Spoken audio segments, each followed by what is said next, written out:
Okay. There it is. Great. Brooke Moore. I am present. Okay, John Balash, I am present. Ruthie. Yes, I'm here. Okay, and Dorothy. So we have established that we have a quorum.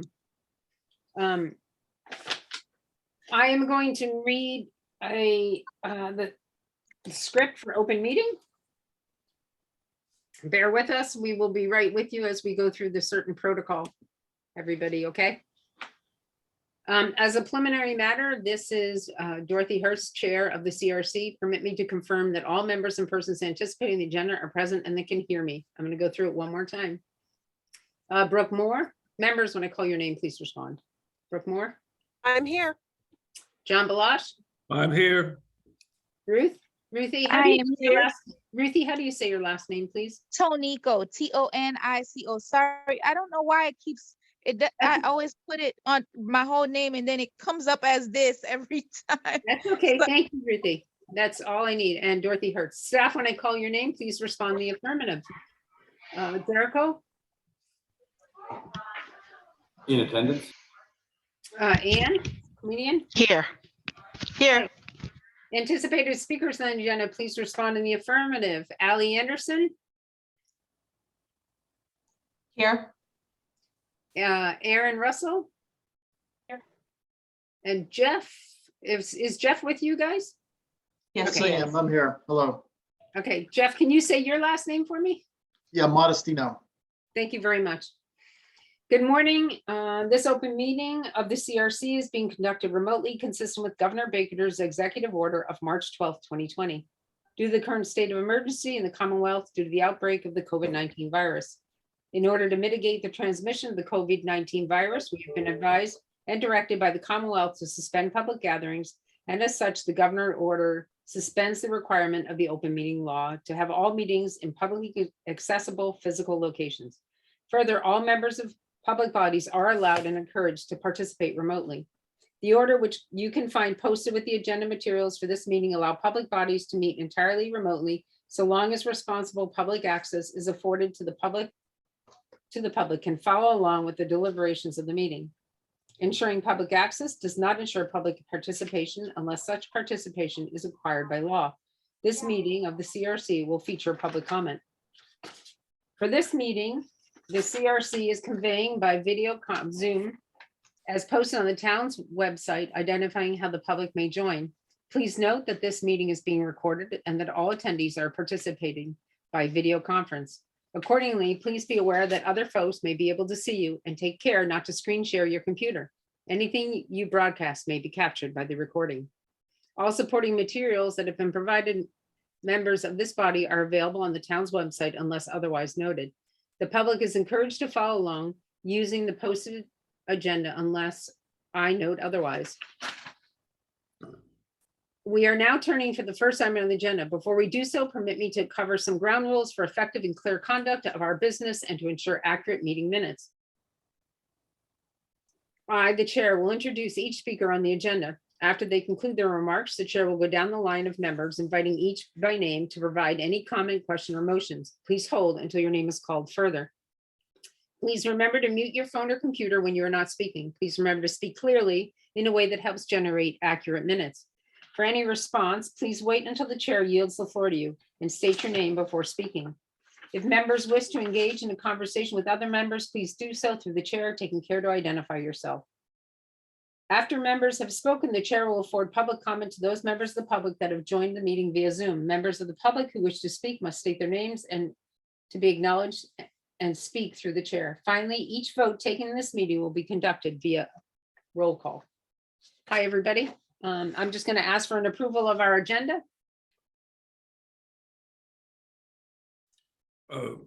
So moved. Okay, do we have a second? Second. Okay, John Balash,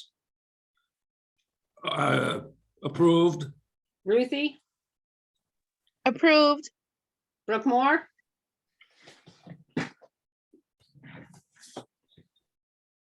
We all know she's there, but she's got. Yes, sorry, I was having trouble finding the unmute button. Yes. That's okay, thank you, and I will approve it.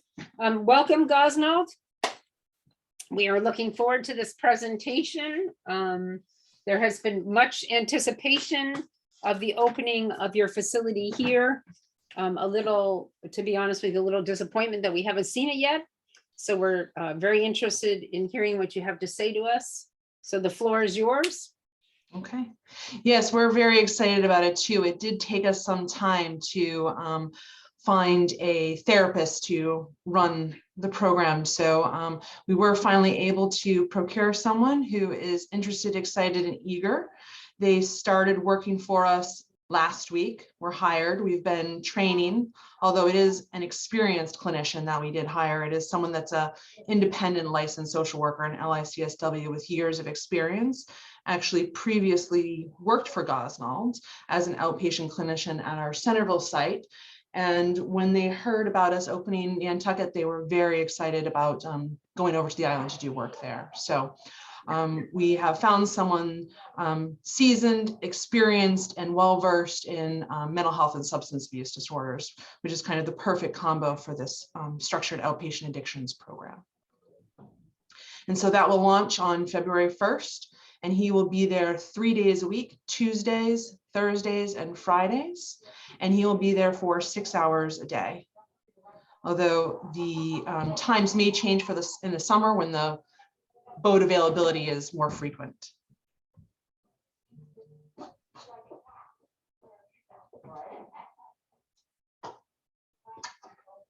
Okay, Ally, we're going to ask that you explain exactly what your program is. First of all, Ruthie is new to this whole process. Okay, And, great. Okay, and for the general public, it would be good that you explain Absolutely. what's in your grant and why you're asking for it, okay? Absolutely, sure, thank you. So the SOAP program, as it's called, they made a kind of play on words because it gets you clean soap, but it's a structured outpatient addictions program. And the program is typically anywhere from 3 to 5 days a week for 3.5 hours a day. So we've chosen to start off the program 3 days a week on island to see how it goes. It is a group therapy program where we do have a licensed individual social worker who meets with patients. They do assessments to find out where they are, what they'd like to work on, goals, history, substance abuse history, and then they work on kind of formulating a treatment plan with them. We then have them attend our groups. And again, it is 3 days a week, and it's typically anywhere from 4 to 8 weeks, just depending on the needs of the patient. And the groups center around substance abuse and mental health. So we really begin to discuss in that group format of triggers, early warning signs, roles that substance use has played in their lives, and how to begin to change those roles, not just with themselves, but with their families and their community, because we know it's much more than just one person. And so the SOAP program is really kind of this structured group that that allows people the ability to kind of share their own thoughts and feelings about the challenges of remaining sober, dealing with addiction and the stigma around it. And it's a wonderful opportunity for patients to really get feedback from others who are in different levels of their treatment, because patients can start this program where it's not kind of a 6 or 8 week program that is set. People start and stop at different parts. So people are constantly coming on, where you've got some people that are kind of towards the end of their treatment, have really been there working the program and are ready to move on, and then mixed with those that are earlier on, that are newer, that are maybe a little bit more apprehensive. Maybe they're kind of in the earlier phases of their treatment. And so it really is kind of this very supportive group with this structure on top of it. I think a lot of times, and especially in these times, there's been a lot of kind of ad hoc treatments that have come into play, especially in Massachusetts. It is a large problem here, substance abuse. We've always said it's an epidemic, and now with the pandemic on top of it, we've got two kind of working, unfortunately, together in this difficult time. And so I think that this program really adds, it's an evidence-based program where we really use a lot of CBT, cognitive behavioral therapy, DBT, dialectical behavioral therapy, that gives people kind of these working skills to use in their daily lives. It's changing our thoughts by changing the way that we see things and the way that we do things.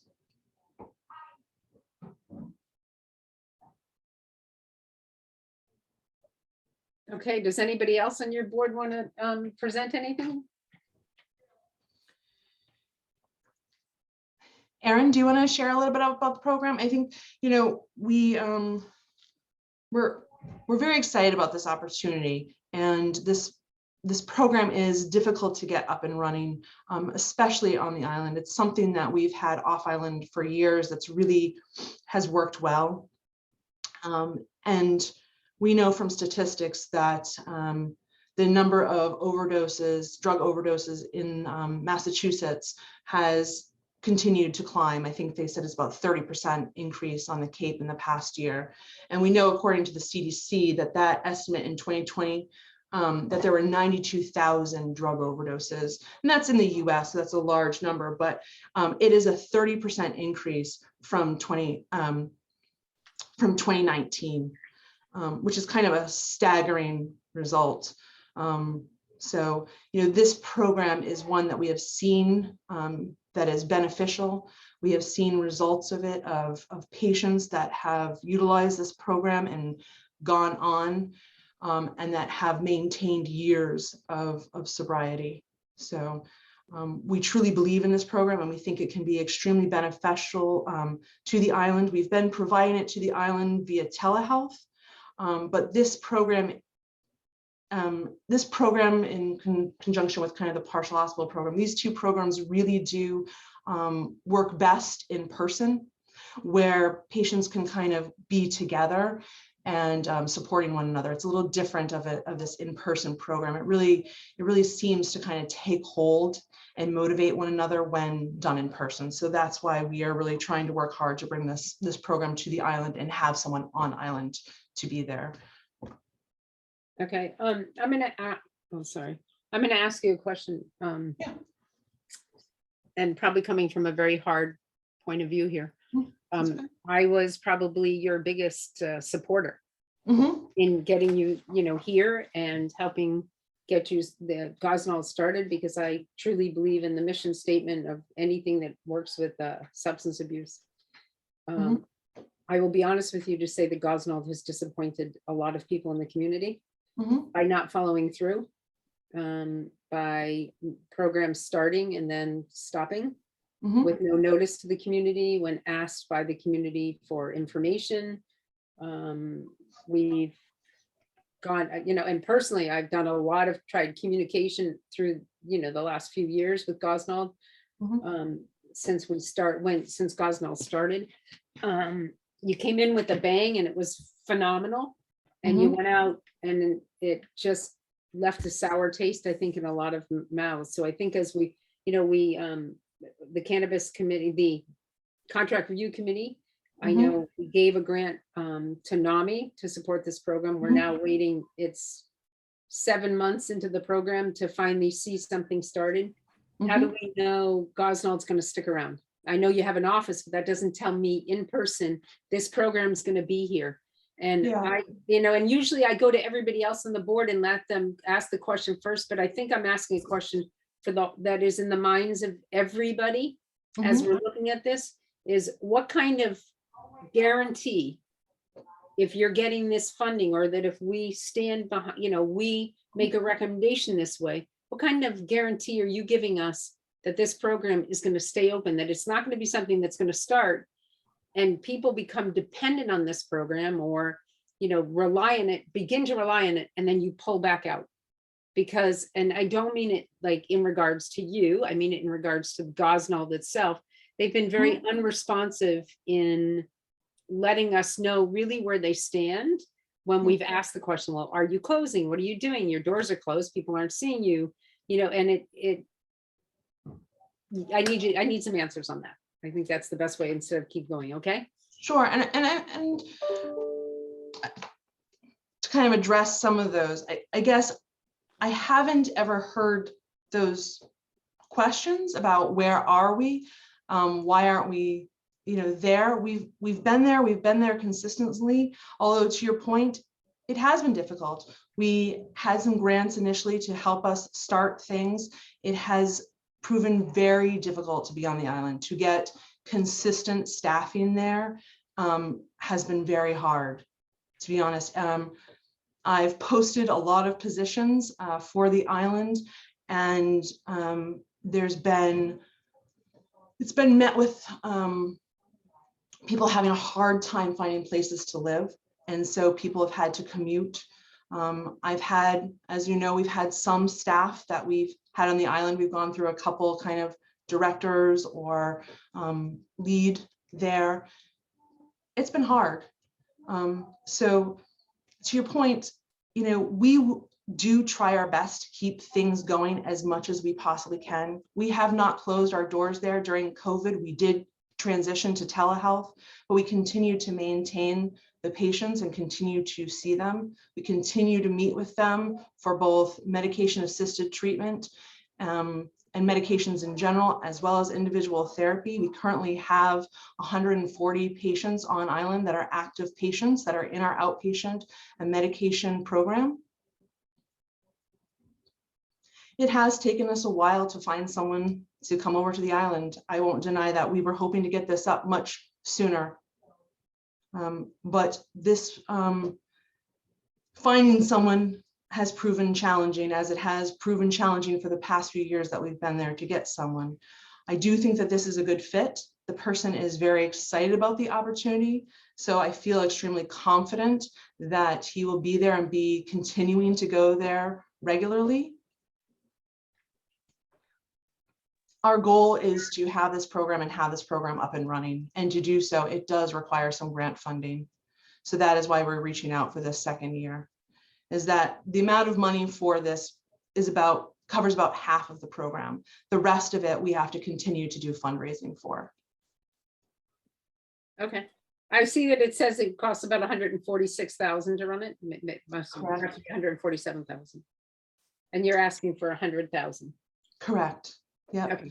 And then we're hoping that the rest of the 40,000 that we can continue to procure through other grants and fundraising capabilities. We continue to work on those, and we've been continuing. We did get the other town grant, was a smaller amount that added to it, and we continue to look for other ways to help to continue to solidify this program. We believe that it's useful, we believe in it, and we do want to open it there and continue to maintain it. Okay. You got the grant, or did you get the gift? You just got it recently? No, we had this a little while back. I'm sorry, I'd have to look at the records on that. It's the town funding. The one that we've given you already, the contract review committee gave already last year? No, there was a smaller one on top of that. Okay. I think I just want to acknowledge that Joanne Roach has joined us. She's another board member, and that's who's come on up, I believe. Yes, she's on. So just so that you know that she's here, okay, and she's on our board.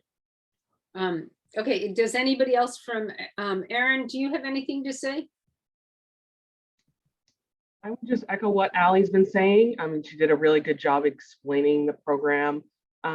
We're very excited to start this program. And like Allie said, we're really trying to market with NAMI the in-person piece, because we think that's important. Like Allie said, we've been providing this service through telehealth, but I think that we need the community behind us.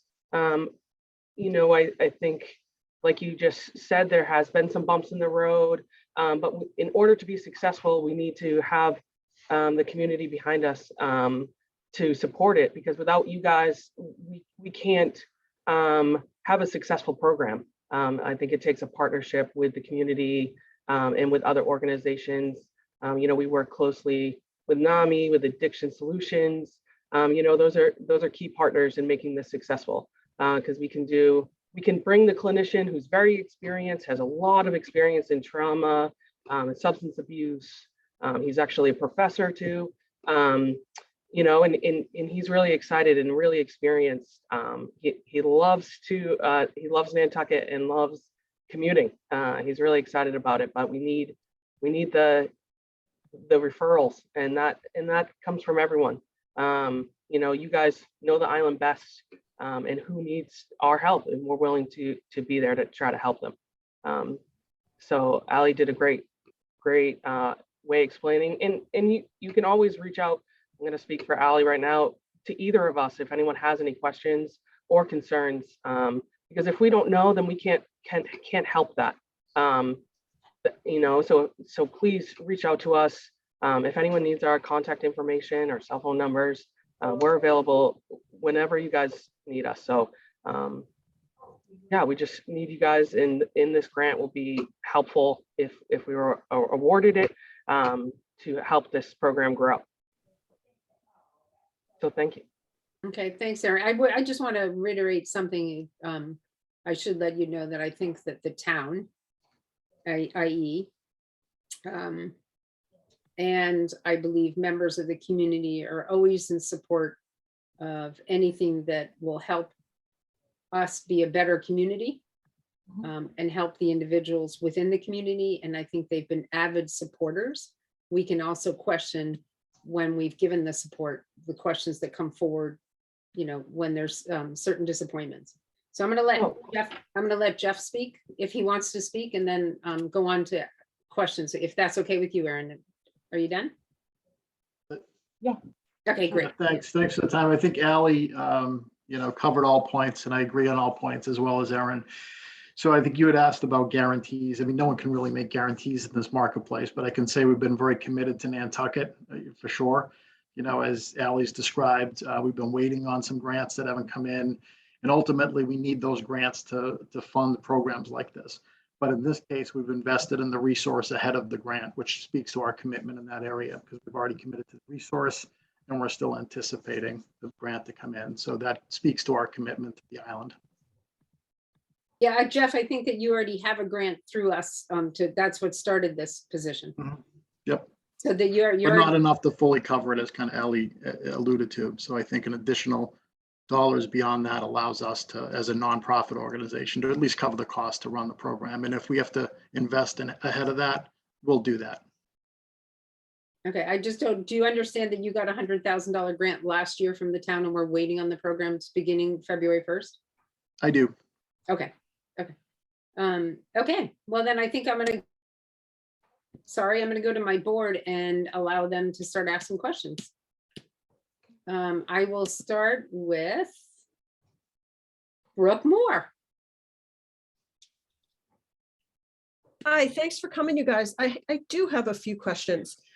So just to be clear on the funding side, you guys received a grant for a full fiscal year of operations, and you will use less than half of that. I'm presuming that you will be unable to apply for that money for expenses that you incur after July 1st of next year. So I'm assuming that there's going to be money left from that grant unspent because you didn't operate for 6 months.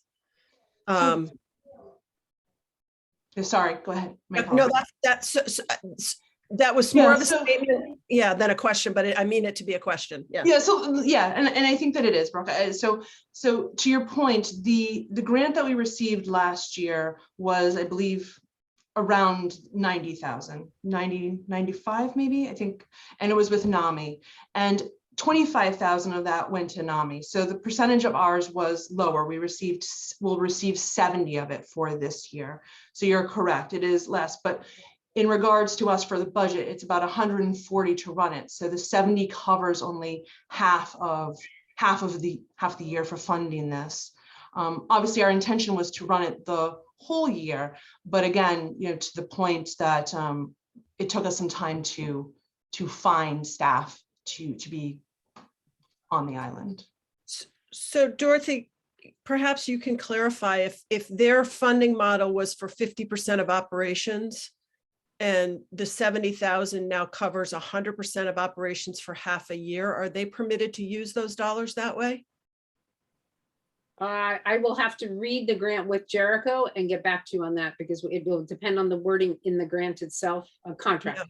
Yeah, I think we all need to be really clear about that, Sure. because because you may not have access to that full 70 from this current fiscal year's grant, Mhm. based on how the contract was written. And then I just had those questions in my head. It was swirling around. Yeah. So this is much for clarification for And me. and I will make it clear on something, but they do have the power, anybody does, to write an amendment to that funding to us. If in fact they look at redirecting, we've done it in the previous years, as long as it stays within that same entity, providing to the same types of services that were talked about in the contract. So I'll look at that with Jericho, and we'll get back to you for Wednesday's meeting, Brooke, with an answer on that. That's And- great. And Ally will let you know what we find in that answer to that question, okay? Thank you. That would be very helpful. Okay. I appreciate that. Thank you. Mhm. Great. If we're unable to fully fund your request, what happens to the program? It will be difficult for us. It would make it a much more tenuous situation, because then it means that we need to increase our funding and grant opportunities elsewhere, even more than we're currently doing. So it does make it a little bit more tenuous for that program. That's correct. And that speaks to my point on the partnership. As things ebb and flow as it relates to grants, we'll continue to be patient in that process. As you know, you're not the only request. So, I know. so is this a billable, reimbursable expense for someone who's insured? Is there a reimbursement model through insurance for this? So there program? is potential for that. Yes, there is potential for there to be some reimbursement through insurances. And do you plan to capitalize on that? So we have not for this first year. We wanted to make it available to everyone, and because of the grant funding, we wanted it to really kind of get the word out there and get kind of people involved and engaged in this. But it is something that we can look at for the second year to get insurance authorizations for it. Okay. And then where are you getting, outside of direct advertising to the community, do you have other programs, organizations to whom folks are, I guess I'm kind of curious how people find you or how people might enter a SOAP program, whether it's from a step down from inpatient, or do they come raw from self-referral from someone who's seeking sobriety on their own? How do people find their way in, and who qualifies to participate? And that's actually a great question. So many of our referrals are from a step down, usually from a detox, like an ATS level of care or a CSS level of care, places that it's a little bit more longer term treatment. They also primarily come from ERs, where maybe people go in, they're intoxicated, and the social worker or medical professional there says, maybe they don't meet criteria for an inpatient level care or for a detox, but could certainly benefit from extended treatment. And that would be a referral to us. Anyone, much less, it's a self-referral.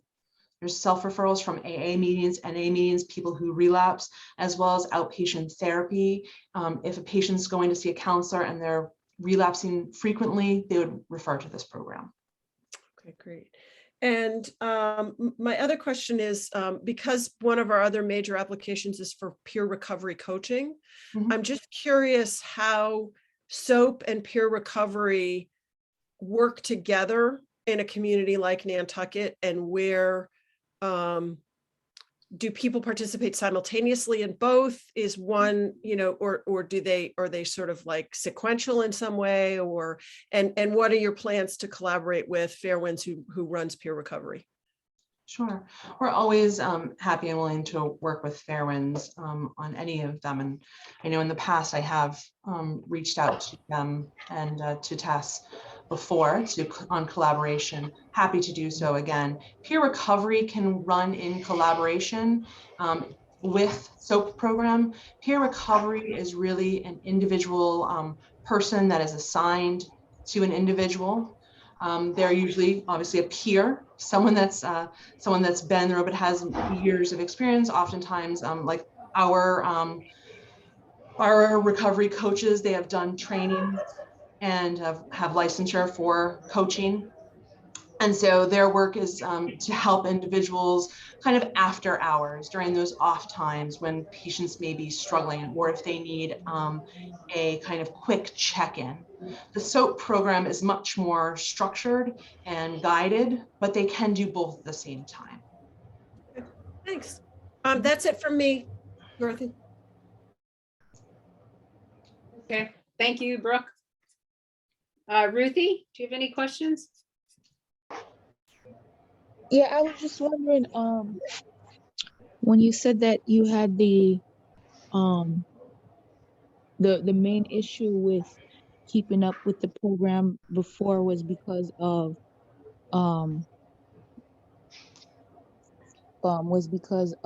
like pretty much how it is with Nantucket and having housing and so forth. The people that you hired, you said the new person that you hired that is excited to be here, does he have a stable I'm sorry, Ruth, I can't hear you very well. My apologies. the person that you said you guys hired, does he have a stable place to stay here on Nantucket that you said he'll be commuting? Yeah, he'll be commuting daily. And so kind of what I was talking about before, we've never done this program before. On previous grants and works that we did, Gosnell did on the island, it was some other referral-based treatment and services. This is a new service line that we are looking to provide to the island SOAP. So it's a little bit of a higher level of care, structured service. The previous ones were integrative care into primary care. So it was a little different format with a little different structure. But our current clinician will be commuting over there daily. He does not have a place to stay there. It's not financially feasible, unfortunately.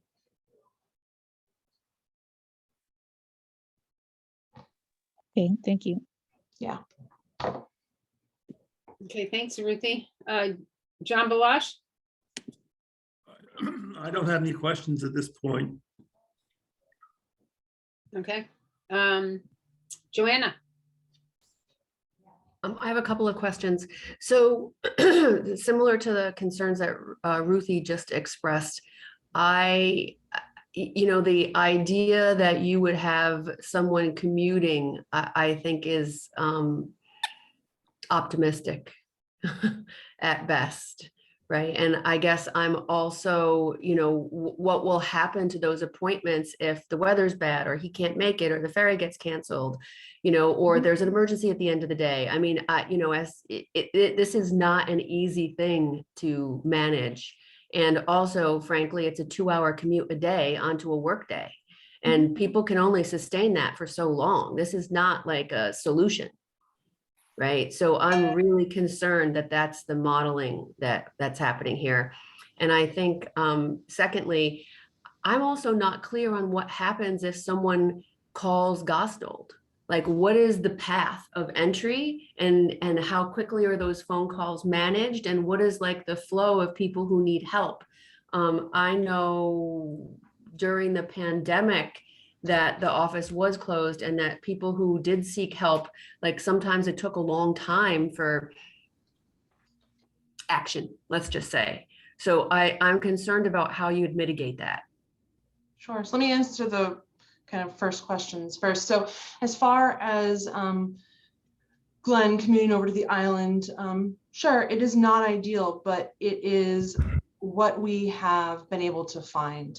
The ads have been placed, we have tried to promote it, and this was the individual that we found that was excited about doing it. So, we always want someone that's excited and eager to do it. They're the most likely to stay. And yes, there will be sometimes inclement weather. That may be the case, in which cases we can do it those days via telehealth. Not ideal, but we can do it. We have a HIPAA compliant Zoom that we utilize where patients can be sent links. He won't have emergencies during the day unless it's a personal emergency like anyone may have. because his day is kind of set for soap. So his day is set for that. Obviously, people have physical and personal emergencies sometimes, in which case we do have other clinicians that can cover the groups on those days. We do provide soap at our other locations. Again, it would be via tele on those days. We do think that is pretty minimal. We have people that have commuted there before, and it has worked out. Actually, our nurse practitioner, David Naronki, has been commuting there, and it had been working fine. And on the days where he couldn't, he did provide the sessions via tele to the patients so that they wouldn't miss out on their sessions and they wouldn't miss out on their therapy. If the program continues to grow, we would continue to look for additional providers to help provide this service. And as always, we will always try to find someone on the island. Okay. I'm sorry. And the second question you asked, Joanna, was, I'm sorry, I'm forgetting it now. I apologize. So what would happen if someone was to call? What is the program? process? Yeah, Yes. Yes, the process for it. So the process for it is that they can walk in. We do have someone on island. And I think we had talked about previously, we are going to be doing some kind of office sharing with NAMI, where they are going to have someone in the office as well, potentially in there for walk-ins, as well, and help to answer the phone. I know that people have said in the past that they've had trouble getting through our office. Our office lines go directly to Centerville at the moment, where we do have multiple admins there answering. So I'm not sure what if any, the glitches were with that. But if someone's to make a referral, they would call the regular gauze online, or they could go into the site itself to make an appointment, as we will have someone there Monday through Friday. I mean, I'm concerned that this is community funding, right? That is going to support something where there's not really a person who's involved in the community, right? And I think that that's really important, so that they understand what is the situation on Nantucket? What's it like? How are they connecting to their patients? Going back and forth not only seems really challenging for them, but I don't know if I feel like that shows a commitment to Nantucket, right? Just my own thoughts. Thank you. Yeah, no, I understand that, Joanna. And again, in a perfect world, we would love for someone on the island to be helping us with this program. But unfortunately, that has not been the case. We have had individual clinicians there. And even with the 30% pay increase that we offer to clinicians on Nantucket, they've still had difficulty with the rates and finding it financially feasible to be living on island and part of Gazans. It's a hard place to be. We provide the services there, and even though there's a cost increase, the insurances don't provide a cost increase for the services that we provide. Do you have any staff who lives here full time? We do. We have two. We have two staff that live there full time. We provide the emergency service provider, and then Brian, and then we also have Emma, who lives on island full time as well, and she provides outpatient therapy, and she's the second cover for the ESP. So there's We two. have Candace Terrell Kelly. She oversees our family support program. Also, Okay, so I just have a quick question, just Go ahead. piggybacking off of Joanna. Ruthie, can you hold on a minute, please? I will call on you in 1 second, okay? Sure. Would you go repeat those names again for everybody, please? Because I think there were 3 people sort of talking at the same time. Mm-hmm. Thanks. Go ahead, Erin. Brian Friscotti, Yeah. Emma Canetti, and Candace Terrell Kelly. And what does Emma do? Emma is an individual clinician, so she has an outpatient caseload. She sees individuals ranging in age from adolescent to adult. And she's been with us since September 2020. And these people work here full time? Candace doesn't. She oversees our family support program, and that's one group a night. So she has it on Monday nights. it was being provided in person, but due to the pandemic, it's currently telehealth. Okay. Thank you. Joanna, anything else? No, thank you. Okay. Ruthie, please ask your question now. What I was saying was just piggybacking off of Joanna was when you guys said you have 3 clinicians, is that correct? We have And, 3 staff. yes. Are any of the staff that you have are like assistants that aren't clinicians that maybe can possibly be on island to assist with things that for example, phone calls, being present to answer a few questions that live on island? Yeah, that's why we're doing the partnership with NAMI. NAMI and us, based on this kind of previous role, we're working together to have someone in site in our office. So we will have someone that is there able to answer questions, take referrals, help to set up some scheduling with our team, and they will be there Monday through Friday. Okay. I know that has been something that the community has wanted. So we did work with NAMI to, we do have an MOU set up with them, and they've been given keys. So we're in the process of getting them set up for that space as well. Okay, thank you.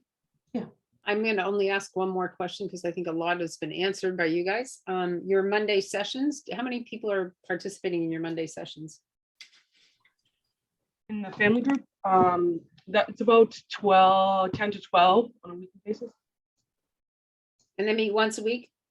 Once a week, yep, and it's a free group for family members that have someone with mental health symptoms or substance abuse symptoms, and it's a support group. They can come anonymously. They're not technically a Goswell patient. It's just a support group that's provided through us free of charge. Okay, fabulous. Thank you. Somebody has their speaker on. I don't know if it's town committee number 3. I don't know who that is. That's me. I just shut it off. Oh. Okay. Okay. Does anybody have any follow-up questions before we say goodbye and thank you to Gosnell? No? Okay. Allie, thank you very much. We'll probably be in touch with follow-up questions for you and a follow-up interview, okay? All right. Thank you so much. I appreciate your time and opportunity to speak with you. Thank you. Thanks, Allie. And hey, Allie, yes, could you please send yours and Aaron's contact to Ann Medina so that we have available? Absolutely. Okay, Yeah, that'd be absolutely. People can always contact us, if they're, like you kind of said in the beginning, if there are problems or situations, I would always hope that people would reach out directly to us so that we can rectify them and address them. So thank you. Okay, fabulous. Thank you so much. We appreciate it a great deal. Bye. Bye. Okay, I see that for a while that with patients, we have had Fair Winds back on. Hi, guys. Thanks for your patience. Welcome back. Nice to see all of you again. Nice to see you. Nice to be back. Nice to see you all. If you guys could make your presentation to us and then we'll ask questions. You know how the process goes. That would be great. Yeah, excellent. Looks like we have everybody. Yep.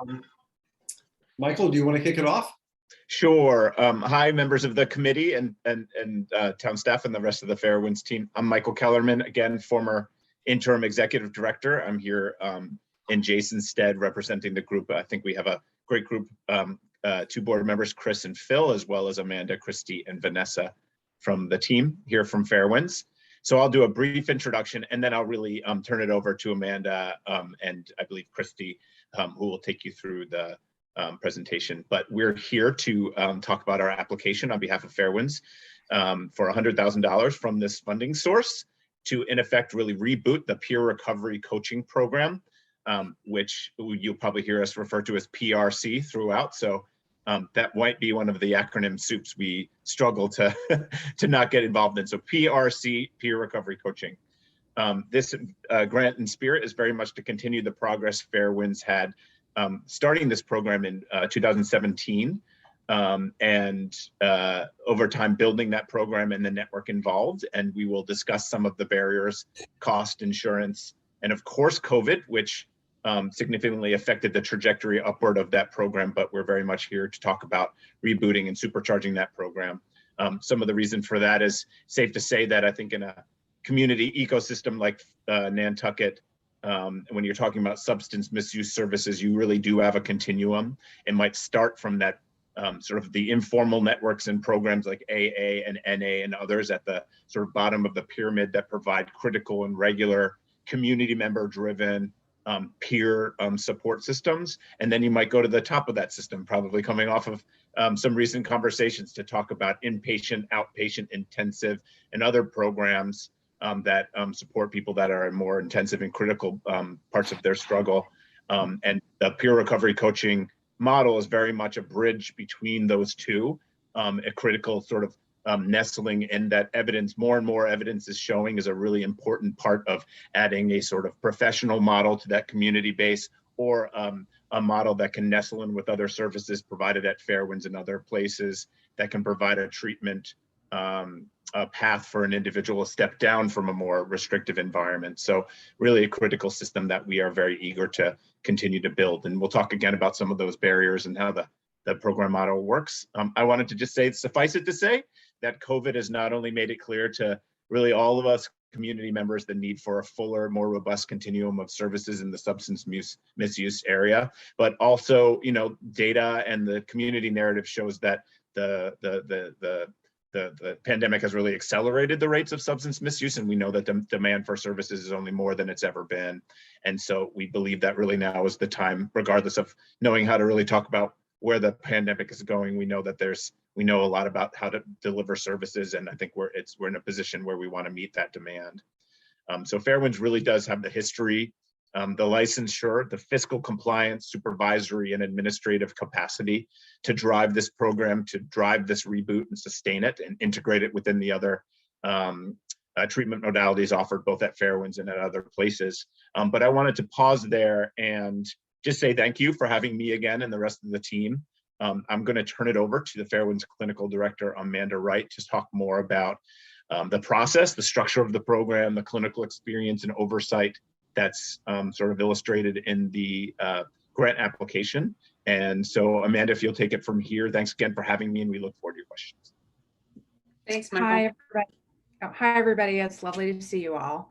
So I thought it'd be just helpful to kind of talk to you about the peer recovery coach process. So if there is an individual that's interested in a peer recovery coach, they will reach out to the agency, do a telephone screen, and then they have the ability to either be assigned to a peer recovery coach, or they could also have outpatient therapy with a peer recovery coach. What happens is that they will do an intake, which is a biopsychosocial that if they're going to, it's a full biopsychosocial that kind of gets to know who the client is. And then with the peer recovery coach, they do an intake, and then they work on treatment goals. The peer recovery coach and the clinician, if they have both, work very closely together. They meet separately to talk about how the client's doing and what goals they're working on. We provide supervision to the peer recovery coaches so that they get weekly supervision, and they also get group supervision twice a month, which I oversee. We also have the clinical committee, which is various board members who have a lot of experience in the clinical field. They provide ongoing oversight, and they also assist with best practices. I meet with them once a month with our executive director, Jason Bridges, but they're also available ongoing if there's any questions that I might have. In light of this, it's very important, obviously, that they're getting the appropriate supervision and training. And we have a process where I'm reviewing every note in addition to our director of operations in terms of, you know, the documentation that they're doing. We also have audits that are done by the BSAS, Bureau of Substance Abuse, as well as Department of Public Health. They audit us once or every other 2 years, and they will actually look at specific records and kind of look at everything from like the original paperwork, consents, releases of information, and all documentation going forward. So not only do we get oversight from myself as the clinical director for all of them, but we also are reviewing their notes daily. And then if there's an audit, they'll pick certain charts and review them. In terms of these clients, a lot of them are high risk.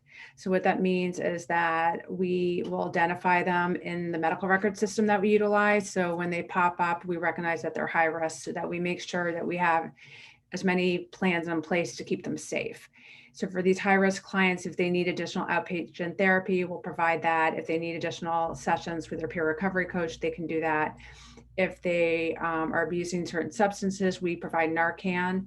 We also do Narcan education to the community as well as to family members so that God forbid if something happened, they're prepared and they have the Narcan and know how to take care of their loved one. We will also increase visits if needed. The important thing with this program is that we meet these clients where they're at. And everything is confidential. They're able to meet the peer recovery coach out in the community for a cup of coffee. They can go to an AA meeting if they choose. If they're in the process of contemplating stopping drinking or using, then they can still be with a peer recovery coach. It's really meeting them where they're at and like providing that support in the moment, whether it's a phone call or whether it's like a session in person. The other great thing about this program is that these peer recovery coaches have lived experience. They have been sober for 3 years or more. They go through specific training. It's very different than a clinical relationship in the sense that the peer recovery coach, they have similar experience. So they can literally be very blunt with a client and say, look, I was using heroin. I was shooting up every day. I almost died. I said, like, what are we going to do? We want to be able to help you. We want to save your life first. And then let's work on other things. So unlike a clinician who can't share any personal experience, this individual can share, look, I went through this. I know it sucks. You're going to have good days and bad days, but we're here to help you. So I think that's just an important difference between actually having a clinician doing therapy and then actually having a peer recovery coach who you can meet wherever in the community or at your home and just have these more like in-depth conversations where they can share their own experience. This program has been, very fundamental to a lot of people. And not only does the client get a lot of benefits from this, but also the individual who's sharing their experience. I mean, we've heard people say that, it helps them remind them why they're sober and like what they went through. And that it's such a gift to be able to help people so that they can be sober as well. We see kids as young as 14 that need a peer recovery coach. And lastly, I think there's just, it's a wonderful program and there is a lot of oversight. And I think that's very different to other programs that are out there. So I thought that'd be important to share.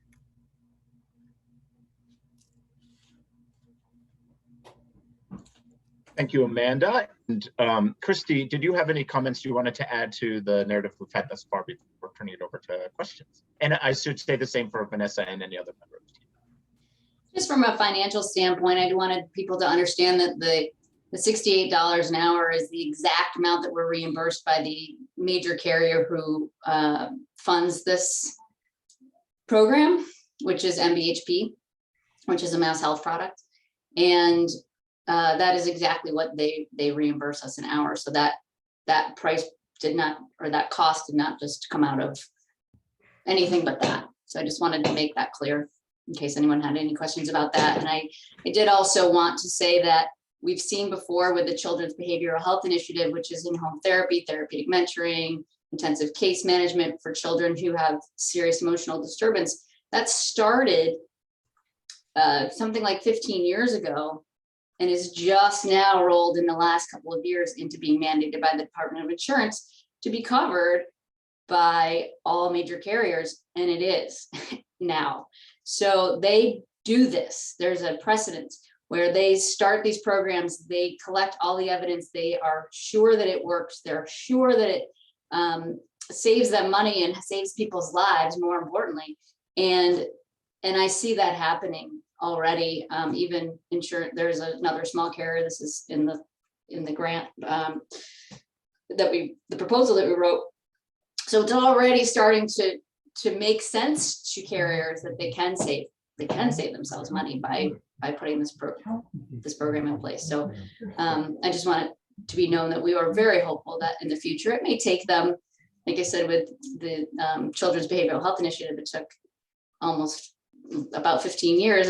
But this started back in 2016 when they started trying to get people to promote these services. So it may take a little while, but there is hope that that can certainly happen. Any other comments from folks from Fairwinds before we turn it over back to Dorothy? Okay, going once. All right, we look forward to your questions. Okay, terrific. Thank you. John Balash.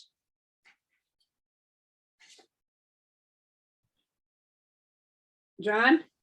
I don't have any questions at the moment. I had to unmute. Okay, thank you, sir. Brooke Moore. Hi, welcome back, guys. I have probably the most important question I have for you is, can you scale this according to the amount of funding that we're able to provide, if it's not the full amount? And then I'll just ask my second question. Have you had any success or plans for recruiting bilingual peer recovery coaches? Sure, I'm happy to start off with the team by addressing the first question, which is sort of another side of the if it's not fully funded, what how will you address that? When you look at the amount that was applied for and how that translates into the number of hours of service, which again is among the most effective ways to talk about service numbers, because a course of service in PRC, much like many other programs, for one individual might be a short term, and for another individual might be multiple years. So the number that's included in the proposal really takes a look back at 2017, launching this program, 2018, building that program, up until really the pandemic hit, where the scale and the number of clients was approaching this level of funding, right? So we were just feeling like the agency was meeting the demand that was in the community. And so if you cut out those years in between where there was stumbles that had to do with funding levels, but really had a lot to do with COVID, meeting and the nature of this program being an in-person sort of relationship and these type of things, the line, it really points toward the ability to not only have the capacity to deliver, but the demand on the island for that level of service at $100,000, right? And now it's really hard to know what the additional demand created by the pandemic and the effects of it might be. So there's a great degree of confidence on the part of the team that the demand is there, and that with, again, the agency taking on the administrative capacity, the supervision capacity, and really the marketing capacity to go out and to really supercharge this program, that there would be the demand out there to meet it at that level. That said, if the application weren't funded to the degree that was put into the application within reason, right? Within a certain amount of reason, I believe that the position of the team is that it's just too important to not move forward. So I believe that the team would move forward in relaunching the effort and potentially looking at other funding sources or just a slower ramp up. Is that fair to the rest of the team? I'll pause there and see. And then remember, Brooke had a second part question, which we might need her to repeat, but I'll let the team jump in and finish my answer to the first. Sure. So absolutely, we would welcome any funding we would be able to obtain from this grant. What we would like to do is see it soar. And what we would like to do is really partner with the hospital, the police department, all the schools, Gosnold, all the major employers on the island, really make sure that everybody knows, hey, because we get emails all the time, hey, I have this employee that's just kind of showing up hungover or using on the job. Those are the kinds of, we want to just be able to really get the word out. And we're willing and able to do that. But we also have to remember that if the floodgates open the way we want them to, and we want this program to soar, we do have to keep in mind that we've got to find money to fund it. If we don't get it from this source, we've got to find it somewhere. So we'll always keep looking up, as we do, under every stone. So we want to do that. That's what we're hoping to be able to do. And whatever money we get from this grant will be able to allow us to do that and reach as many people as we can. And that kind of also falls in line with, of course, we want to have a Latino, Hispanic recovery coach. Absolutely. And if we know we have the funding to really grow this program, we're going to scour, and we will hopefully be able to find one or two or more. Ideally, we would have a female and a male, Spanish and English, and we can have we can have as many period coach or recovery coaches as we can find. And the good news is they're here. We know there are people on this island with many years of sobriety who would welcome the opportunity to help someone reach their goals and live a healthier lifestyle. So we will absolutely want to make sure we get as much of a diverse staff as we possibly can. Thank you. That's it for, and I just want to confirm that you are seeking insurance reimbursement where applicable for people participating in this program. 100%. Yes, we absolutely are credentialed with every carrier who offers to reimburse this. And the moment that we find another carrier is going to be reimbursing, I will be credentialing us as soon as possible. Christy, if you don't mind me just tagging onto your answer, I think another piece of nomenclature you might hear from the team is paraclinician or paraclinical. That's a term Fairwinds uses to describe a professional staff member who is not at the master's level as we'd call a clinician. And so it's important to note for this PRC program that the staff that we would be training, onboarding, and bringing into this program may have a range of numbers of hours that they would provide every single week that might fit into a more, it's not necessarily requiring a full-time scheduled person, and also is a bachelor level individual who is trained from the agency to provide the service. So staffing being a significant concern, there's a little bit larger of a pool of potential people that are on island that can make a commitment to this and do so that fits into their life or their current professional engagement. Yes, and they don't have to have any degree. The actual only prerequisite is that you have lived experience with substance misuse, in that you are completely 100% solid in your own sobriety with several years sort of under your belt. And as Michael said, if you have a full-time job and you just want to give back and have a client or two, great. If you want this as a full-time job, great. We'll take both and anywhere in between.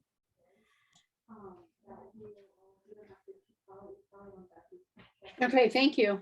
Brooke, if you're done, I'm going to move on to Joanna. I'm all set, thanks. Okay, Joanna? Thank you. Actually, Christy just answered a lot of my questions. My question really was going to be is, what is the staffing levels for the people you have available to do this work? And are they ready and prepared to go? And then I was going to ask, what is their level of credentials, which you just explained. So how about just starting with giving us a sense of, are they ready to go? How many are in place? You know, what are you expecting? What's your best outcome? So right now we have a hard time. We are looking for period recovery coaches, and we're very close to hiring just recently. But again, it's very hard to sort of shout from the rooftops that we're looking for staff. We want to promote this line of service. We want to see it really take off, when we have to offer it to everybody regardless of their insurance status. And only a certain subset is covered, and we don't have funding for the rest. So we can't really, I mean, we're advertising, but we can't really go out there and doubt it. Like I said, once we have funding, we will be scouring, and we will find, I have full confidence we will find people. Without the funding, it's very difficult to really go do that, right? To say we can hire full-time people and make this your career, when we don't have the funding to offer them. Potentially, we don't have the funding to offer them that, because yeah, we just don't have Christy, it yet. I'll offer a bit of a additional perspective. I can just speak from what my experience was coming in to Fairwinds 4 or 5 months after COVID hit and really assessing where we were, right? So there was a significant impact from COVID and the ability to provide this service. We had several clinicians or paraclinicians who were peer recovery coaches, either as a part of what they did or entirely what they did, who suddenly saw the demand for their work crater in COVID. And one of the things that happened with that is people found other ways to pay the bills. They found other positions. They took on more hours elsewhere. And the agency, for the majority of the time I was at Fairwinds, was struggling to keep any peer recovery coaching staff because there was such low demand, and there wasn't, and we were having trouble sort of understanding if that was going up, if that was temporary, if it wasn't temporary. So right now, Fairwinds does not have a sitting staff to meet the of trained peer recovery coaches existing today that could meet the demand that's in that application. As Christy mentioned, there was a fiscal barrier to this. It was a costly program. I think something like 30% of the clients, around-ish, that we would have at a given time were covered by Mass Health. And so the remaining were covered by whatever funds Fairwinds was able to allocate or find or sort of just subsume within the agency. And so the program really kind of came to somewhat of a trickle, down to a trickle. And so what we're proposing here would be, Joanna, to not just reboot the program and sing it from the rafters, but also to go back into the community that we know there are people that have this history of doing this. We know that there's probably a even greater pool of people who can be trained up quickly to do it. But Fairwinds is not in a position currently to offer that level of service because of the low staffing levels. Does that answer the question? Yeah. The good news is the training can be done in a matter of weeks and not months. It is high level training, but it can be done. I went through the Recovery Coach Academy myself. I've been through it, so I can tell you it's not so exhaustive that it takes months and months and months to get them trained and up and running. It would not. Okay, great. Thank you. Joanna, anything else? No. Okay. Ruthie? They pretty much answered all my questions. I just wanted to know, are there programs as what are in place for the families as well of the patients? So that's a great question, Ruthie. When we have a recovery coach who's very highly involved with any natural support, whether it be a friend or a family member or a coworker or an employer or a teacher or whoever, we will, if it's clinically appropriate, we will make sure we get a release of information of exactly what can be shared with exactly who. And we absolutely want to promote as many of those natural supports as we can so that they can provide this more formal support once the client becomes more stable. That's who they lean on, right? They don't need such a formal support as if we're doing our jobs well and they reach their goals. Those natural supports are a part of providing the bridge to the person no longer needing such a formal support.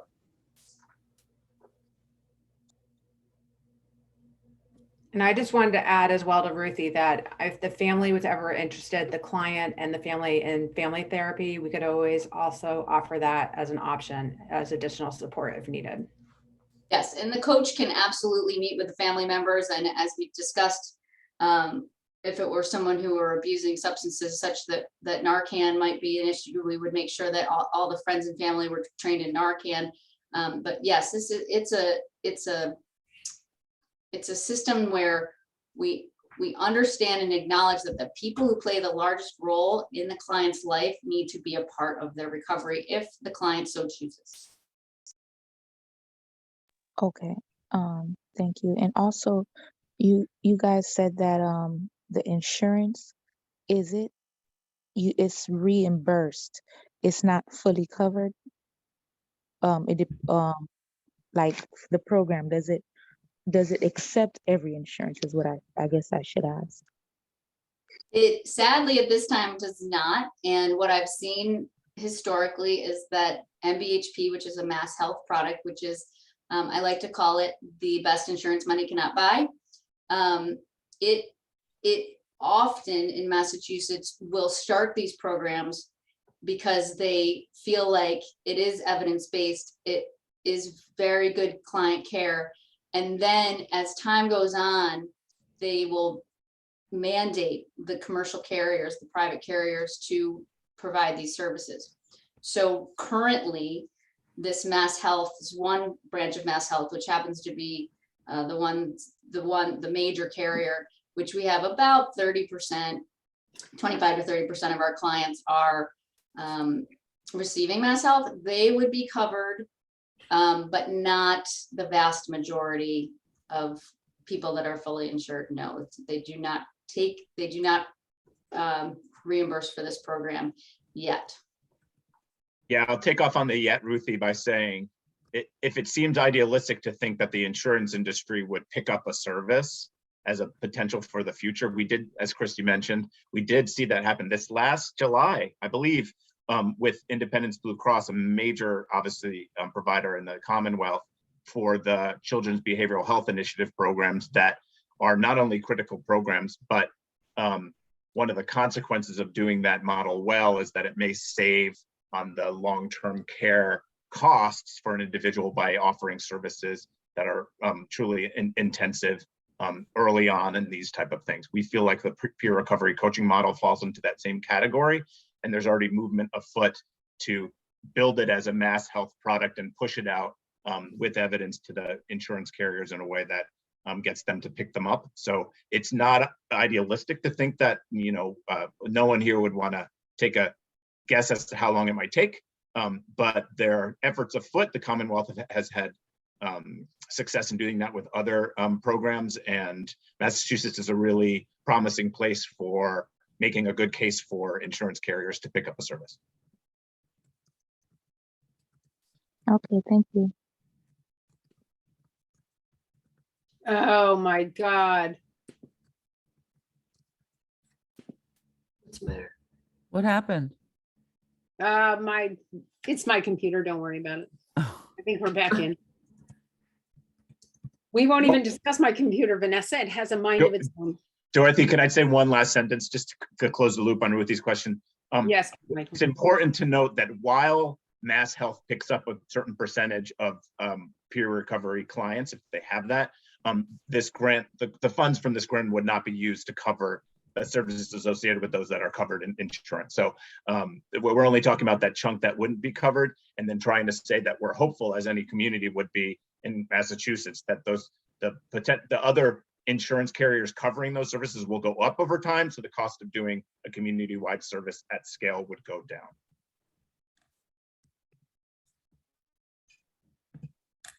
Okay, anybody else? And Michael, I think I have one question. And could you just repeat at the beginning of the conversation, when you presented, you said that Fairwinds would like to see this program up and running. Even if they didn't get this grant, they'd be looking elsewhere. Is that what you said? I think, yes, we're hopeful that there would be partial funding from the town based on the merits of this. But if it wasn't funded to the full tune, I think the team is ready to move forward with plans as stated in the grant. I can't speak for, having not been there for a while, I don't know if there are any other likely funding sources. I know that was not something that was apparent in recent years, but I believe that would be, the commitment to the community is to reboot this program in this environment. and we are always looking hard for funding sources. It's a challenge on Nantucket. Yes, I think it's a challenge for everybody on Nantucket to find the funding sources. And with such limited sources, we have some great applicants this year for this funding. So, okay, guys, thank you very much. I look forward to talking to some of you. I'll probably have a lot of questions as we leave this and discussions start. And we'll get back in touch with all of you, okay? Great. Thanks, guys. Great to see you all again. Much. Thank you. Bye-bye. Thank you. I see that Tim Lepre has joined us. Hi, Tim. Yes. Hi, I'm going to have everybody, if you don't know them, introduce yourself since this is your first time in front of us. And I will start with me, Dorothy Hertz. I'm the chair of the Contract Review Committee. Welcome. And I'll go to John Balash. I'm John Balash. I'm a member of the Contract Review Committee as a member at large. I've been on this committee for a number of years, so I'm not new to its process. Okay. Brooke Moore. Hi, I'm Brooke Moore. I chair the Council for Human Services, and in that capacity, I sit on this group. Ruthie. Dr. Lepre knows me. We work kind of much work at the same place. So Ruthie, I'm Ruthie. I'm new on this committee. Okay, looks like Linda Williams has joined us. Went through a hell of an HD Medicaid advisory meeting for an hour and a half over 2 items. Oh,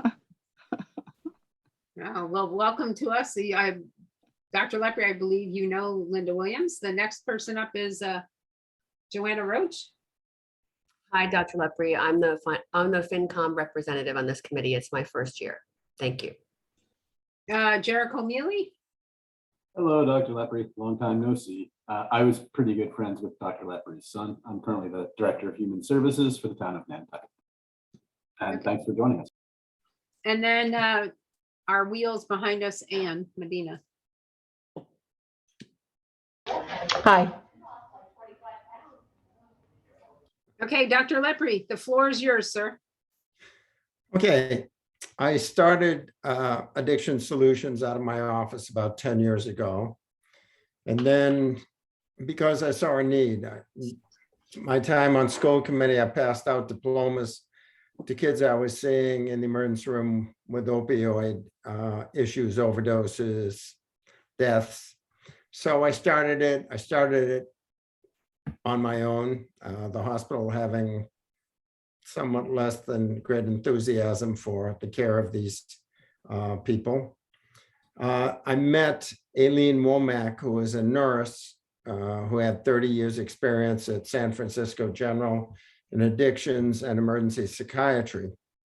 So I grabbed her off the floor, and she's now left the hospital to work for me.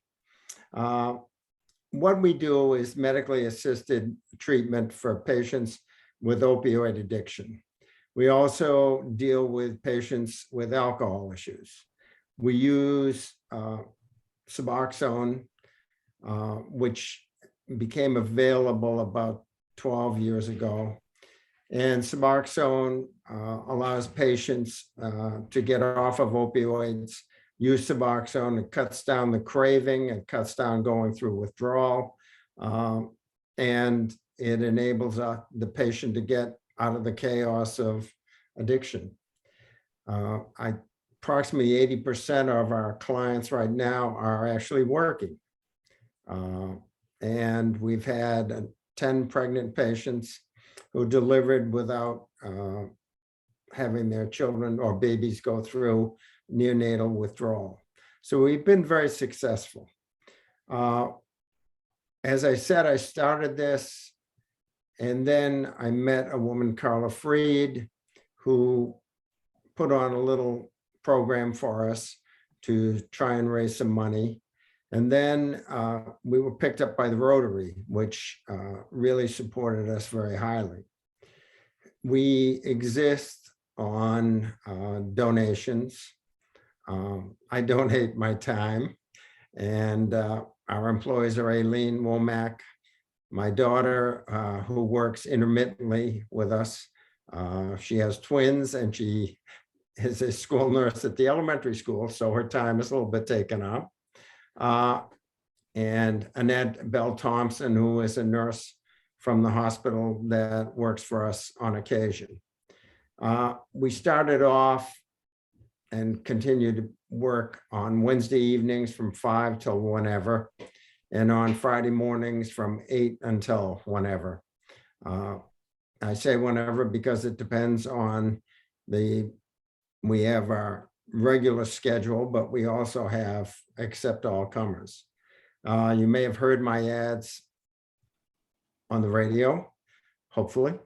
I think it was excellent work. See our ads in the paper. I'm available 24 hours a day. I give out my cell phone number. Clients that want help don't have to go through an answering machine.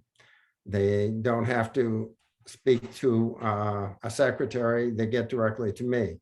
And I start them off as soon as feasible, whether I meet them in the emergency room after an overdose, whether they're referred to me by the police, referred by friends, neighbors, family.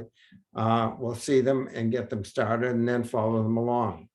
We typically see our clients,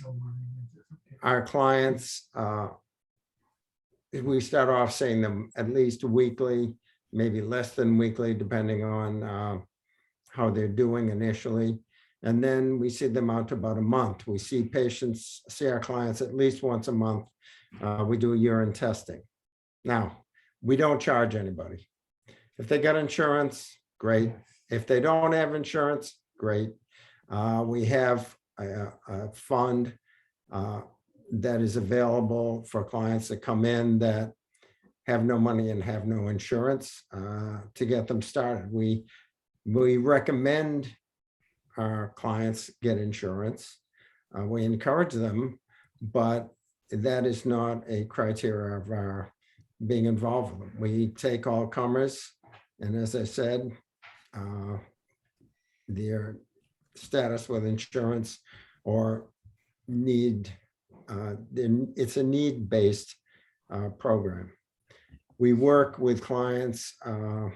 Most recently, we had somebody come in without money, without insurance, and we ended up buying them a week's worth of Suboxone to get them started. And that's pretty much what we do. We work in conjunction with Fairwinds. We work in conjunction with Gosnold.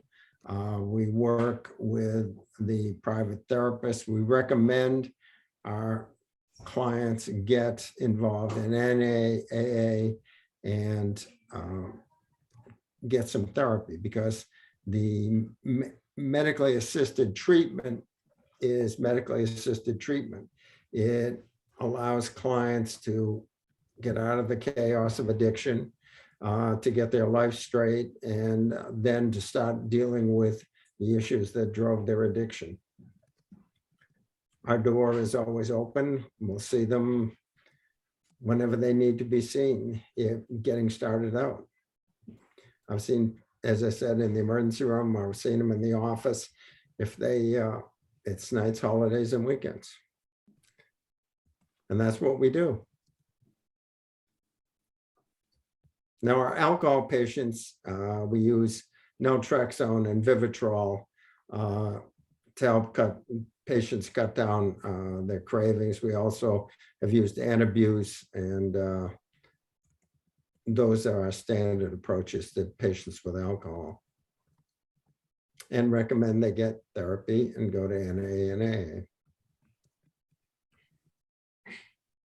Okay, anything else, Tim? No, that pretty much covers it. We have an active board. We meet monthly. We are coming out with a video story about one of our clients. They cut us down from 45 minutes to 10 minutes. I'm not quite sure how, but that I think is going to be available within a couple of weeks. Okay. I'm gonna let everybody ask. I do have one question before we start, and then I'm gonna have everybody. I noticed in your budget, you have a $48,000 loss. How do you cover that?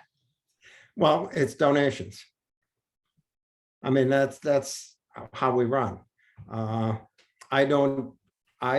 do not take a salary from Addiction Solutions. I figure since I started it, I've got to make sure it's successful. It's donations. I mean, everybody on this island knows somebody with an addiction issue, or somebody that's died of an overdose or has an overdose. So we get donations. Okay. Okay, I'm gonna go to the board and I'll come back around. I will start with John Balash. I have nothing to say. I do have to advise you that I have to leave in about 5 minutes because I have a 12 o'clock appointment. Okay, thank you, John. Brooke?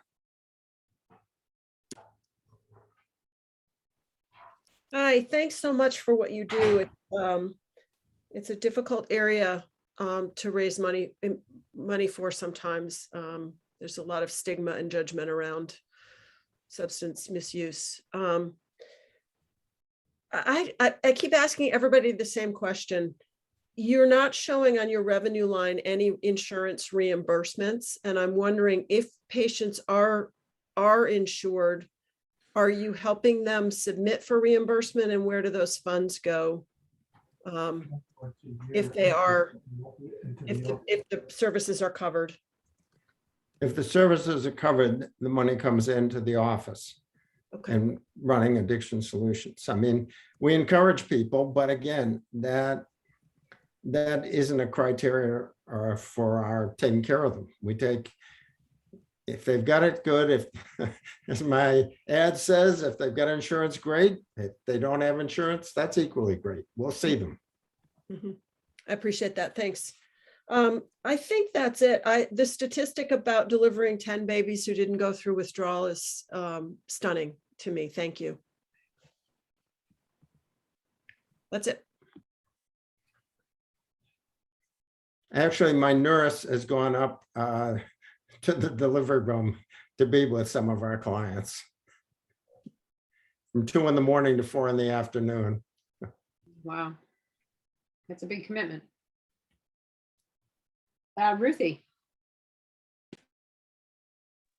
No question. He answered all of my questions. I always like to ask about how can a patient be helped without insurance, and he helps even without insurance, and to me that is very important, and that's major because of what I see with my own eyes working in the emergency department. So that is a very huge and very inspiring and in fact very enlightening. And I really love that. Just not because I work at the hospital, but because of people that I've seen lose their lives over it. So just that is I love that. Thank you. Okay, thank you. Linda.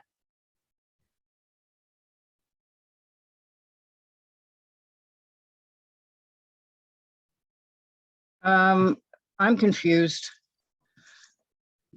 Is this program sponsored by Mass General or Nantucket Cottage Hospital, or being run officially under their auspices, or just through your office? No, they have nothing to do with it, and they have not supported me. The hospital bought an ad initially when Carla Freed had her little due. Other than that, they list me on their website, but they do not contribute. And you're not a 501c3. I am a You are? 501(c)(3). Okay, so you were able to get that just for Yes. your program. Okay, Yes. that's why I didn't know if it was in through the hospital or on your own. No, it's totally on my own. Okay. All Linda, right. I think you can find that in our paperwork. Yeah, it was just getting confused between hospital, not hospital, working in the hospital, not, I was just sort of wanted to get that straight in my own head. I think it's a laudable program. I do know some of the people that have benefited by it. I don't see this problem going away anytime soon. Let's put it that way, unfortunately, and the problem is getting younger. So I applaud your efforts on this. Thank you very much. Okay. By the way, are you getting funding? Are you going after grants anywhere else? And are you trying to get funding from Sustainable or for anybody? I mean, not Sustainable, but Community Foundation. Are you going to keep going after grants? Oh, yes. I mean, I will do whatever to support this program. I mean, that's our main route of support is some grants and private donations. I mean, it's surprising the donations we get because this is a problem that affects everybody. We all know somebody that has an issue with drugs and alcohol. And you can only go after the CHIPS program, I think, not CHIPS, but the one at the hospital that I got for another entity I work for. Mass General has to give away so much money every year, but it has to be for a new program or new aspect of an existing program. Did you get any funding from there?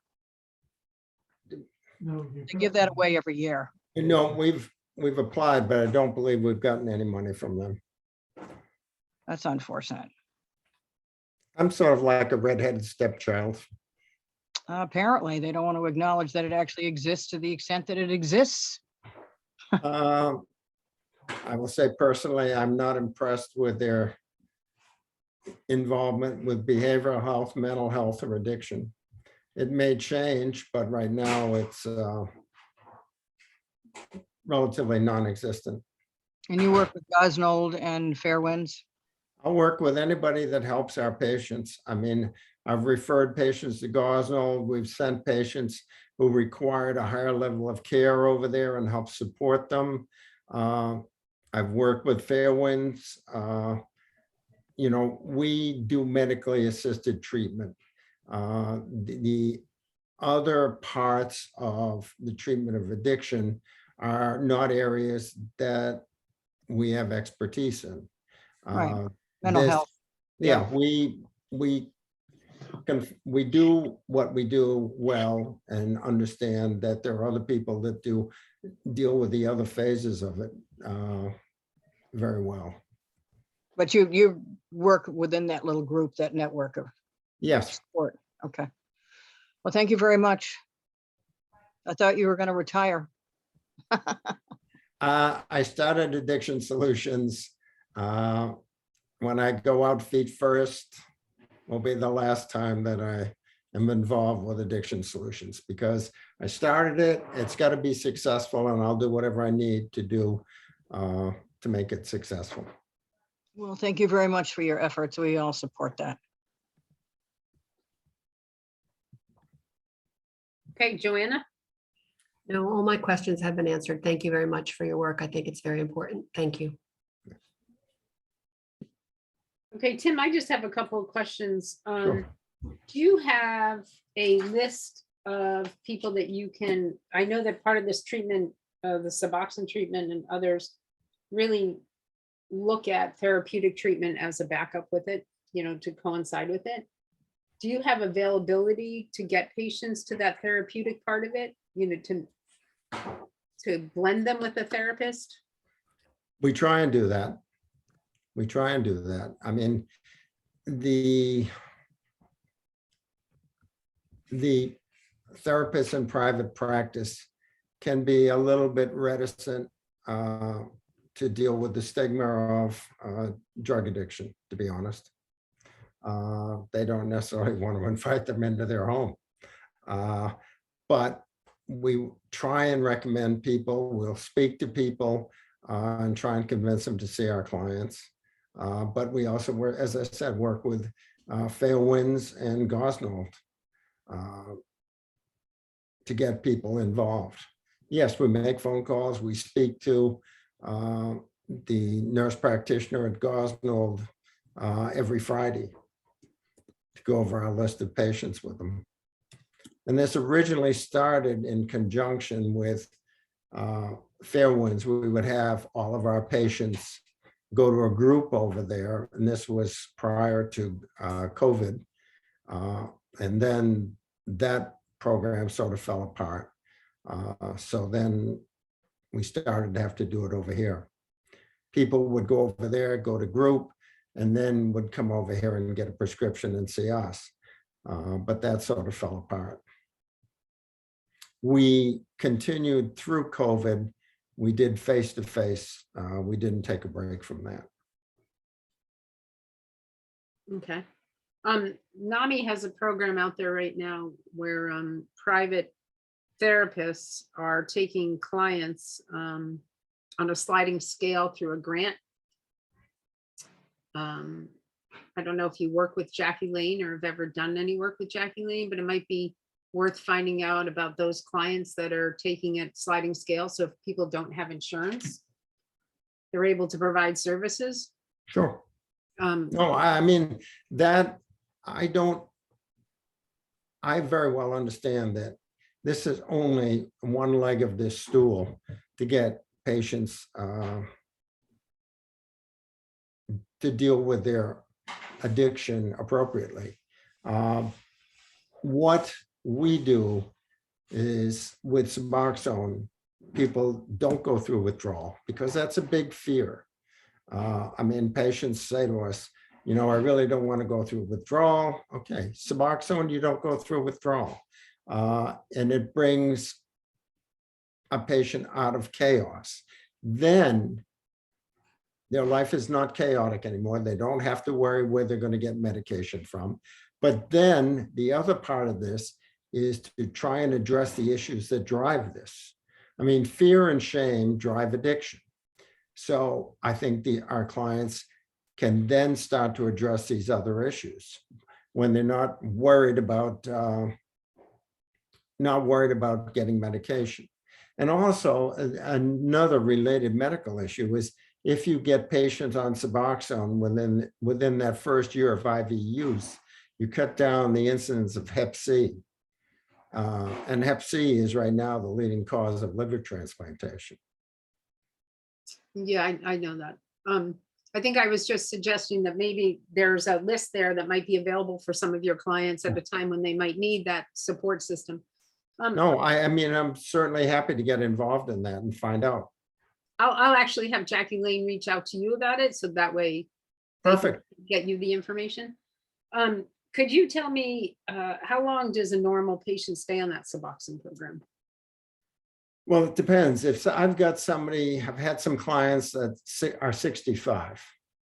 Do I think that it makes a big difference if they take Suboxone for the remaining, let's say, approximately 25 years of their life? No, I don't think that's a big issue.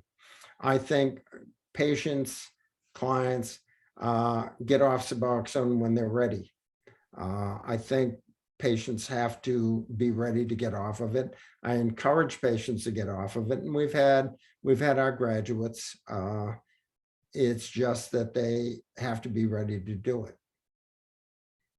And there is a withdrawal associated with Suboxone, and clients that come to us and say, "Look, right now my life is stable. I'm getting help. I'd like to get off Suboxone." So then we work with them on that. Okay.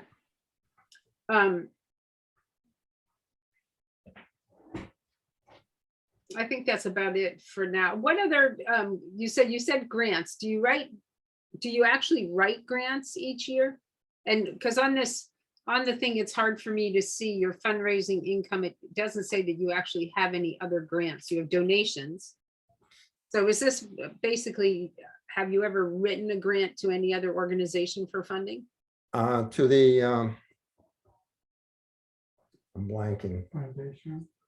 To the foundation. The community foundation? Yeah. And then on your profit and I do sale. not have a grant writer, so I wrote it. I saw that. I could tell. That's okay. You know what? That's cruel. Some of the best grants are written with people that have a passion for something, not by a grant writer who's just writing it to do their job. My other question would be on your addictions, profit and loss.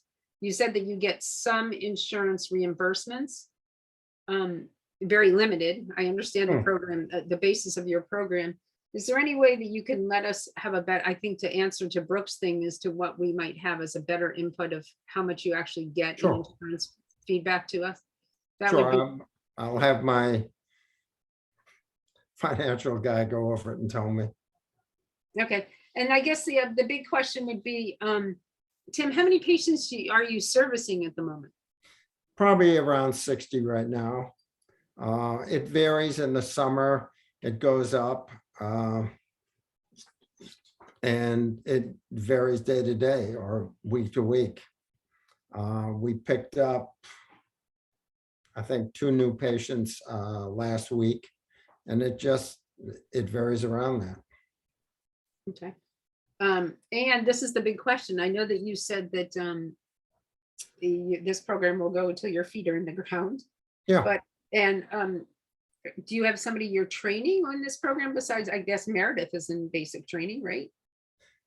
Meredith is, it would be interesting.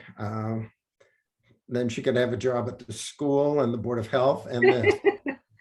So, no, I haven't planned on succession, but the hospital hasn't planned on succession for me for surgery, so. Right. It's something I think about, but I want to have somebody that's fired up and interested. I mean, that it means something to. That means something to them. I mean, we have had some clients die from overdoses, and it eats at you. It eats at you. People that we have spent hours with and had a tragic fail, and that just is very uncomfortable. Yeah, I think that addiction has hit many of us, some of us on a much more personal basis, and had a long-term impact in our families.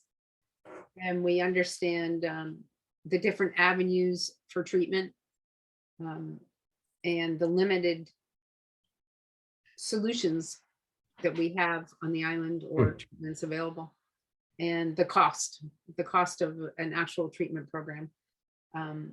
I know that an actual treatment program away long-term can be, you can buy a house with it. So for the members of the community that your program helps, which allows them to get treatment on the island, it's crucial.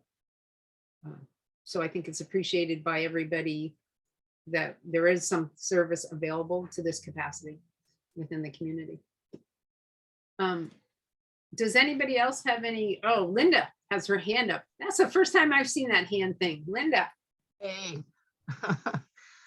Just a couple of quick questions. I know AA is pretty active here. They meet at our church. Is NA active here also? Do you refer people to NA as a support group? Yes, I mean, there is, okay, so we were talking about stigma. There are people that say that because our clients are using Suboxone, they're not really getting involved in NA dealing with their addiction. Well, the trouble is there are a lot of paths to getting over your addiction. This is one of them. I mean, if somebody wants to go cold turkey, good. But I think that this lets people get out of the chaos of their life, are involved with their addiction, and then they can start seeking help. NA can sometimes be not particularly welcoming. AA, NA, we recommend them both, but I think AA is probably a little more welcoming, to be honest. Yeah, it is. And then they get the Al-Anon and everything else. I'm just, the only thing I always had issues with or concerned about with Suboxone is, you know, from heroin, people would use methadone as another way of being addicted to something else and getting away from the stigma of heroin. But methadone, as you know, had its own issues. I just didn't know what Suboxone's long-term use. Can they abuse it without you knowing it necessarily? And then there's the other thing that people are using these days, a rapid detox by going under anesthesia and detoxing while they're not reacting to the detox. And then when they come out, they don't have any reaction at all. I didn't know if you'd looked into that either. Well, I actually have looked into it. The problem with it is it's I don't think it works. I think that the Suboxone allows people to lead a life and get to understand the nature of their addiction and to deal with the fear and shame that's associated with it. If you go through a rapid detox, first, the anesthesia is not an entirely benign procedure. Right. And secondly, you haven't really dealt with your addiction. You're not taking heroin, at least briefly, but you're probably going to go back to it because you haven't really dealt with the issues around it. You've just cleaned your body out for a second. Yeah. I mean, I think this isn't an instant fix. This is dealing with the issues that drove your addiction. You have to understand that. And if you understand it, then you can get beyond it. If you're working on it, I think the Suboxone is a very good answer. Methadone is highly federally regulated. I used to work with a methadone program on the Cape because I had an interest, and I said, if the clients are stable, I'll give them their methadone. They'd come back with a week's worth and we'd do it out of the office. The problem is for a patient to get on methadone on Nantucket, they go over every day in the boat. It's a little hard to have your life that way. That's hard to manage. I just didn't know if Suboxone was going to run down the same road as the methadone. People are just going to use that as an addiction instead of heroin. But the issue is you don't get an overdose from Suboxone. Right. You can't shoot it up. People have tried.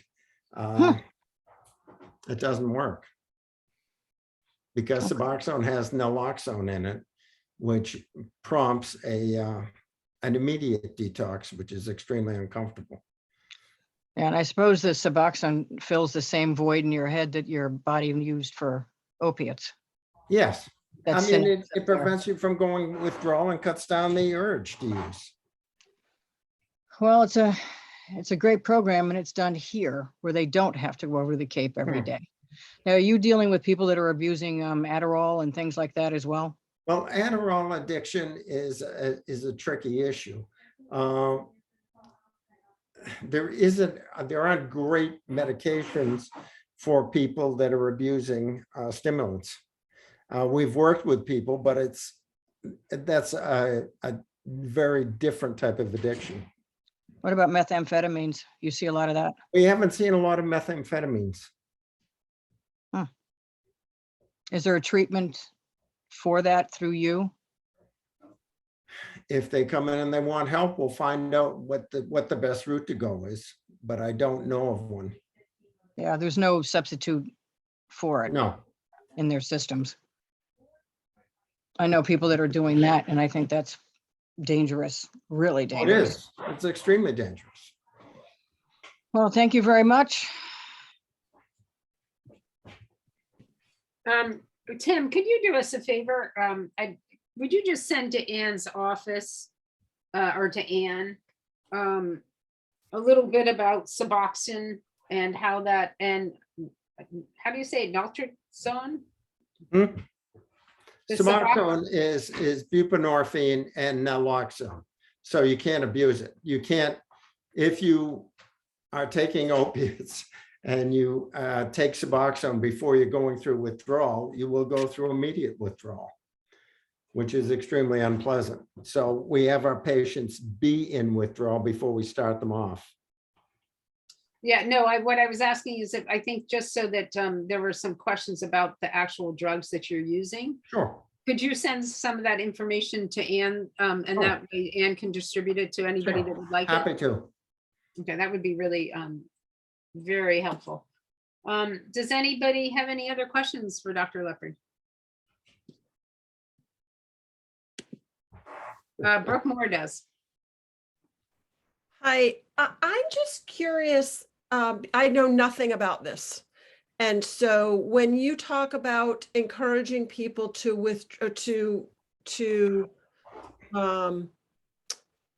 withdraw from the use of Suboxone, is there sort of a best practices for that, or is this something that someone stays on indefinitely? I just don't have, I have no knowledge. I'm curious. They stay on it until they want to get off of it. Okay. But I think it's a process of education.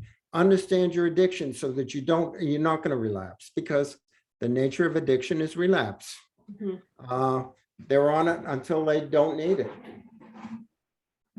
I think the biggest key here is not only the program itself, but the support that's needed to make the program work, as far as the mental health part of the component.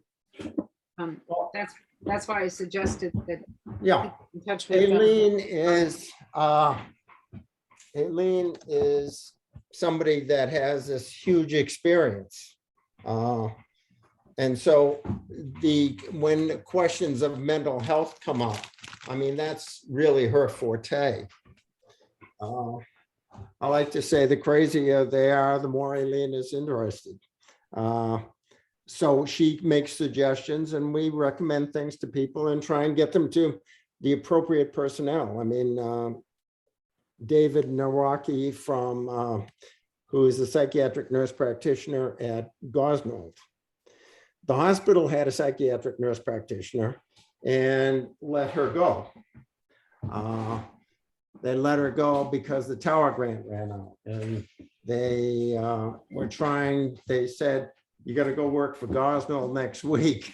And that wasn't really a good idea. Okay.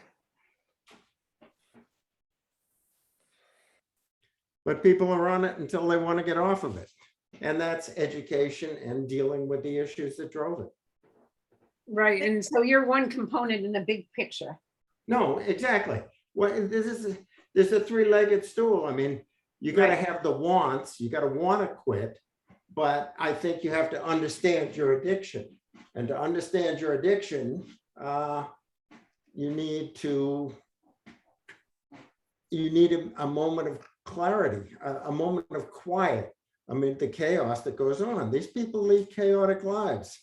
I mean, if the police stop a shipment of heroin over to the island, people go through withdrawal. This is a chaotic lifestyle, and it's a dangerous lifestyle because everything's contaminated with fentanyl. You know, fentanyl is in everything. Fentanyl is, I found on the island, and people that bought Percocets through the mail, thinking it was Percocets, and it had fentanyl in it. I've had people thinking they were buying Xanax on the island, and it had fentanyl in it. So it's chaotic and dangerous. No, I agree with you 100%, Tim. 100%. Okay, I think that's it. I don't know if anybody has any questions. Do I see any other hands up? Okay, Tim, we'll probably get back in touch with you with a few questions.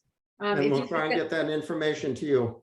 That'd be awesome. And we'll make sure that we get Jackie, I'll get Jackie Lane to reach out to you with that, the program that they're running through NAMI right now. Perfect. Okay. Well, thank you all very much. Thank you, Tim. Okay. Thank you. Okay.